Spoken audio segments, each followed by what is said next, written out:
फिर कल आप चैप्टर शुरू किया हीट ट्रीटमेंट का। जो आप किया कि हीट ट्रीटमेंट की होंगी है, हीट ट्रीटमेंट का परपज़ की है।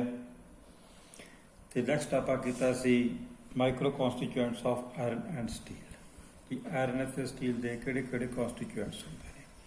अज जो आप अगे उन्होंने माइक्रोग्राफ जो आप माइक्रोस्कोप के देखते हैं कि जोड़ा फरराइट है सानू इस तरह नज़र आता है। सारा पोर्शन आपां वाइट नज़र आता है। फिर फरलाइट प्लस परलाइट आ जो वाइट पोर्शन है सारा आ वाइट ये फरलाइट है। तो आ जो ब्लैक पोर्शन है सारा ये परलाइट है। Next is pearlite. ये अपने को जो माइक्रोग्राफ है माइक्रो स्ट्रक्चर है ये हैगा परलाइट का। Next is pearlite plus cementite. जो परलाइट का तो सीमेंटाइट का होएगा आपां नूं माइक्रोग्राफ इस तरह का नज़र आएगा। आपां नूं इत्थे आ जिहड़े कार्बन के कंटेंट्स नज़र आउणगे। नैक्सट आप किया मार्टनसाइट। मार्टनसाइट वो कॉन्स्टिट्यूएंट है कि जो आपां स्पैसीमन नूं फर्नेस दे विच गर्म करके वाटर दे विच कुछ करते हैं सब तो ज़्यादा हार्ड कॉन्स्टिट्यूएंट बनता है आपां कहने हैं मार्टनसाइट। इसकी नीडल टाइप स्ट्रक्चर होंदी है इसका माइक्रोग्राफ है। ये ट्रॉस्टाइट ट्रॉस्टैटिक परलाइट ये अपने को स्ट्रक्चर है ये हैगा ट्रॉस्टैटिक परलाइट है। अगे सॉर्बिटिक परलाइट सॉर्बाइट नोडुलर ट्रॉस्टाइट ये ऑस्टेनाइट। ये अपने को डिफरेंट माइक्रो स्ट्रक्चर्स ने वो माइक्रोग्राफ्स ने डिफरेंट मटीरियल्स थे ऑस्टेनाइट थे मार्टनसाइट थे फरलाइट थे परलाइट थे फरलाइट प्लस परलाइट थे। अगे भी आप थोड़ा क्वेश्चन कर लगे time temperature transformation diagram for eutectoid steel. ये भी बड़ा इंपॉर्टेंट क्वेश्चन है पेपर के 10 नंबर के क्वेश्चन आता होंगे कि draw and explain time temperature transformation diagram. ये फिगर भी तुसीं चंगी तरह याद करनी है तो इनू प्रॉपर एक्सप्लेन करना है। Time temperature transformation for eutectoid steel जो आप कह सकते हैं कि formation and decomposition of austenite. Austenite का बनना तो उसका डीकंपोज होना। Time temperature transformation diagram is also known as S curve C curve और isothermal transformation diagram. The time temperature transformation diagram exhibits the relationship between the temperature and time taken for a decomposition transformation in a metal or alloy। सानू की दसदी है कि असी diagram draw करनी है temperature ते time दे विच। जो आप ऑस्टेनाइट नूं कूल करते हैं जो उन्होंने कूलिंग बिहेवियर देखते हैं तो किस किस चीज़ के डिकंपोज होता है। पक्की ये करना की है small specimens of steel are heated above upper critical temperature 1130 degree centigrade. छोटे छोटे स्पेसिमन्स लैके आपां फर्नस दे विच रखिया उन्होंने 1130 डिग्री सेंटीग्रेड तो उपर गर्म किया। उस तो बाद these heated specimens are then quenched rapidly into a constant temperature bath of molten salt. तो इन्हां स्पैसीमन्स नूं आपां 1130 तो उपर तक गर्म करके constant temperature solid molten salt bath दे विच इन्हां नूं आपां ने डिप करता। The temperature of the quenching medium is generally below the lower critical temperature 723 degree centigrade. तो बेटे ये आपने करना कि आप ड्रॉ कर रहे हैं टाइम टैंपरेचर ट्रांसफॉर्मेशन कि किन्ने टाइम ते किन्ना टैंपरेचर है ट्रांसफॉर्मेशन की स्टेज की है ये आपने नोट करना है। कल आप की हीट ट्रीटमेंट वो नोट किया टाइम ते टैंपरेचर ये टाइम टैंपरेचर ते ट्रांसफॉर्मेशन है। तो T diagram is also known as S curve C curve और isothermal transformation diagram. The time temperature transformation diagram exhibits the relationship between the temperature and time taken for decomposition transformation in a metal or a light. ਸਾਨੂੰ ਦੱਸਦੀ ਹੈ relationship between time and temperature the transformation stage ਕੀ ਹੈ.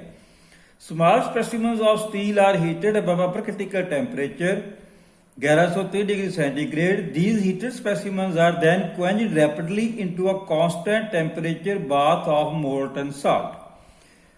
1130 ਤੱਕ ਗਰਮ ਕਰਕੇ ਆਪਾਂ ਇਹਨਾਂ ਨੂੰ constant temperature molten salt bath ਦੇ ਵਿੱਚ ਇਹਨਾਂ ਨੂੰ ਡਿਪ ਕਰਦੇ ਆ. The temperature of the quenching medium is generally below the lower critical temperature 723 degree centigrade.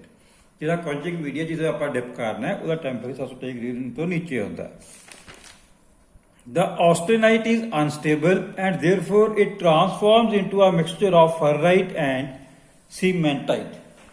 ਇਸ ਟੈਂਪਰੇਚਰ ਤੋਂ ਜਦੋਂ ਆਪਾਂ ਇਹਨੂੰ ਕੂਲ ਕਰਦੇ ਆ ਜਿਹੜੀ ਆਸਟੇਨਾਈਟ ਹੁੰਦੀ ਹੈ ਉਹ ਅਨਸਟੇਬਲ ਹੋ ਜਾਂਦੀ ਹੈ ਤੇ ਉਹ ਡਿਫਰੈਂਟ ਕਨਸਟੀਟੂਐਂਟਸ ਦੇ ਵਿੱਚ ਚੇਂਜ ਹੋ ਜਾਂਦੀ ਹੈ.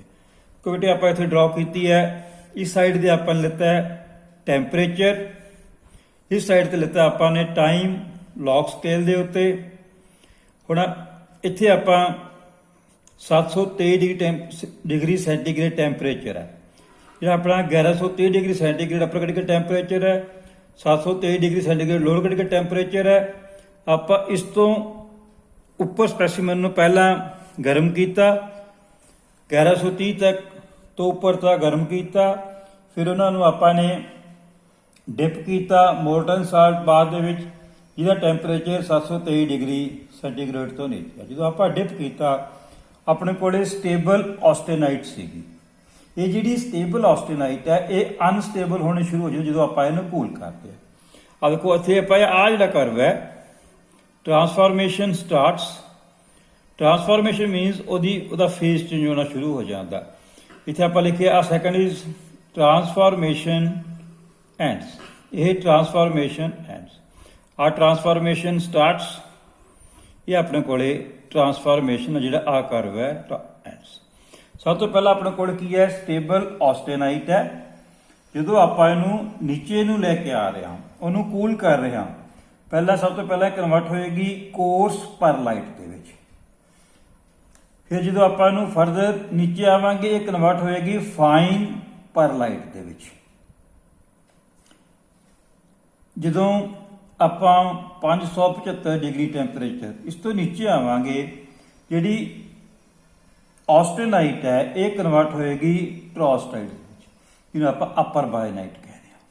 ਇਸ ਤੋਂ ਬਾਅਦ ਜਦੋਂ ਆਪਾਂ ਨੀਚੇ ਆ ਰਹੇ ਹਾਂ ਟੈਂਪਰੇਚਰ ਨੀਚੇ ਆ ਰਿਹਾ ਹੈ ਤਾਂ ਕਨਵਰਟ ਹੋਏਗੀ ਐਕੁਲੀਅਰ ਟਰੋਸਟਾਈਟ ਦੇ ਵਿੱਚ ਕਨਵਰਟ ਹੋਏਗੀ ਲੋਅਰ ਬਾਇਨਾਈਟ ਦੇ ਵਿੱਚ. ਇੱਥੇ 300 ਡਿਗਰੀ ਸੈਂਟੀਗ੍ਰੇਡ ਦੇ ਉੱਤੇ ਆਪਾਂ ਲਿਖਿਆ ਹੈ MS ਮਾਰਟਨਸਾਈਟ ਸਟਾਰਟ. ਜਿਹੜੀ ਜਦੋਂ ਆਪਾਂ 300 ਡਿਗਰੀ ਟੈਂਪਰੇਚਰ ਤੱਕ ਆ ਜਾਂਦੇ ਆ ਜਿਹੜੀ ਮਾਰਟਨਸਾਈਟ ਸਟਰਕਚਰ ਹੈ ਜਿਹਨੂੰ ਆਪਾਂ ਸਭ ਤੋਂ ਹਾਰਡ ਕਨਸਟੀਟਿਊਐਂਟ ਕਹਿੰਦੇ ਆ ਉਹ ਬਣਨਾ ਸ਼ੁਰੂ ਹੋ ਜਾਂਦਾ ਜਦੋਂ ਇਸ ਤੋਂ ਆਪਾਂ ਨੀਚੇ ਨੂੰ ਆ ਰਹੇ ਹਾਂ ਜਿਵੇਂ ਕਿ MF ਮਾਰਟਨਸਾਈਟ ਫਿਨਿਸ਼. ਇੱਥੇ ਆਪਣੇ ਕੋਲੇ ਕੰਪਲੀਟ ਜਿਹੜੀ ਆਸਟੇਨਾਈਟ ਹੈ ਉਹ ਕਨਵਰਟ ਹੋ ਜਾਂਦੀ ਹੈ ਮਾਰਟਨਸਾਈਟ ਦੇ ਵਿੱਚ. ਇਹਦੇ ਵਿੱਚ ਆਪਾਂ ਨੇ ਲਿਆ ਕਿ ਟਾਈਮ ਟੈਂਪਰੇਚਰ ਟਰਾਂਸਫਾਰਮੇਸ਼ਨ. ਇਸ ਵਰਟੀਕਲ ਐਕਸਿਸ ਦੇ ਅਲੋਂਗ ਆਪਾਂ ਨੇ ਲਿੱਤਾ ਹੈ ਟੈਂਪਰੇਚਰ, ਹੌਰੀਜ਼ੌਂਟਲ ਐਕਸਿਸ ਦੇ ਅਲੋਂਗ ਲਿੱਤਾ ਆਪਾਂ ਨੇ ਟਾਈਮ ਲੌਗ ਸਕੇਲ ਉੱਤੇ ਲਿਆ ਤੇ ਇੱਥੇ ਆਪਾਂ ਉਹਦੀ ਟਰਾਂਸਫਾਰਮੇਸ਼ਨ ਦੀ ਸਟੇਜ ਦੇਖ ਰਹੇ ਹਾਂ. ਇੱਥੇ ਆਪਣੇ ਦੇਖੋ ਸਟੇਬਲ ਆਸਟੇਨਾਈਟ ਹੈ ਇਹਦੀ ਟਰਾਂਸਫਾਰਮੇਸ਼ਨ ਸਟਾਰਟ ਹੋ ਗਈ ਆ ਟਰਾਂਸਫਾਰਮੇਸ਼ਨ ਸਟਾਰਟ ਹੋ ਗਈ. ਆ ਕਰਵ ਇੰਡੀਕੇਟ ਕਰਦਾ ਕਿ ਟਰਾਂਸਫਾਰਮੇਸ਼ਨ ਐਡਸ. ਇੱਥੇ ਆਪਣੇ ਕੋਲੇ ਸਟੇਬਲ ਆਸਟੇਨਾਈਟ ਹੈ, ਇੱਥੇ ਆਪਣੇ ਕੋਲੇ ਬਣਿਆ ਕੋਰਸ ਪਰਲਾਈਟ, ਇੱਥੇ ਆਪਣੇ ਕੋਲ ਬਣਿਆ ਫਾਈਨ ਪਰਲਾਈਟ, ਇੱਥੇ ਆਪਣੇ ਕੋਲ ਬਣਿਆ ਅਪਰ ਬਾਇਨਾਈਟ, ਇੱਥੇ ਲੋਅਰ ਬਾਇਨਾਈਟ, ਇੱਥੇ ਮਾਰਟਨਸਾਈਟ ਸਟਾਰਟ ਮਾਰਟਨਸਾਈਟ ਫਿਨਿਸ਼. ਬੇਟੇ ਇਹ ਡਾਇਗਰਾਮ ਕਾਫੀ ਜ਼ਿਆਦਾ ਇੰਪੋਰਟੈਂਟ ਹੈ. ਤੁਹਾਨੂੰ ਪੇਪਰ ਦੇ ਵਿੱਚ ਕੁਐਸਚਨ ਆ ਜਾਂਦਾ ਹੁੰਦਾ draw and explain time temperature transformation diagram. ਤੁਸੀਂ ਇਹ ਡਾਇਗਰਾਮ ਨੂੰ ਵੀ ਚੰਗੀ ਤਰ੍ਹਾਂ ਯਾਦ ਕਰਨਾ ਤੇ ਇਹਦੇ ਨਾਲ ਰਿਲੇਟਡ ਥਿਊਰੀ ਨੂੰ ਵੀ ਯਾਦ ਕਰਨਾ. ਨੈਕਸਟ ਅੱਗੇ ਆਪਣੇ ਕੋਲੇ ਆ ਗਿਆ allotropic forms of iron. The allotropic property of iron is responsible for obtaining different microstructures on the various forms of steel. ਤੇ ਜਦੋਂ ਆਪਾਂ ਜਿਹੜੀ ਇਹਦੀ ਪ੍ਰੋਪਰਟੀ ਹੁੰਦੀ ਹੈ ਆਇਰਨ ਦੀ, allotropic property of iron is responsible for obtaining different micro structures on the forms of steel. ਜਦੋਂ ਆਪਾਂ ਆਇਰਨ ਨੂੰ ਲੈ ਕੇ ਉਹਨੂੰ 0 ਡਿਗਰੀ ਤੋਂ ਲੈ ਕੇ ਇੱਥੇ ਆਪਾਂ ਉਹਦਾ ਗ੍ਰਾਫ ਡਰਾ ਕੀਤਾ ਬਿਟਵੀਨ ਟੈਂਪਰੇਚਰ ਐਂਡ ਟਾਈਮ। ਆਪਾਂ 0 ਡਿਗਰੀ ਤੋਂ ਲੈ ਕੇ 1539 ਡਿਗਰੀ ਸੈਂਟੀਗ੍ਰੇਡ ਤੱਕ ਆਇਰਨ ਨੂੰ ਹੀਟ ਕਰਦੇ ਹਾਂ ਤੇ ਆਪਣੇ ਕੋਲ ਸਾਰਾ ਲਿਕੁਇਡ ਔਰ ਮੋਲਟਨ ਸਟੇਜ। ਇਹ ਸਾਰਾ ਜਿਹੜਾ ਆਪਾਂ ਆਇਰਨ ਦੇ ਵਿੱਚ ਕਾਰਬਨ ਨੂੰ ਪੈਨਟ੍ਰੇਟ ਕਰਕੇ 1539 ਡਿਗਰੀ ਤੱਕ ਜਾ ਕੇ ਆਪਾਂ ਜਦੋਂ ਫਰਨੈਸ ਨੂੰ ਬੰਦ ਕਰ ਦਿੰਦੇ ਆ ਤਾਂ ਸਾਰਾ ਕੁਝ ਲਿਕੁਇਡ ਫੇਜ਼ ਦੇ ਵਿੱਚ ਕਨਵਰਟ ਹੋ ਜਾਂਦਾ ਹੈ।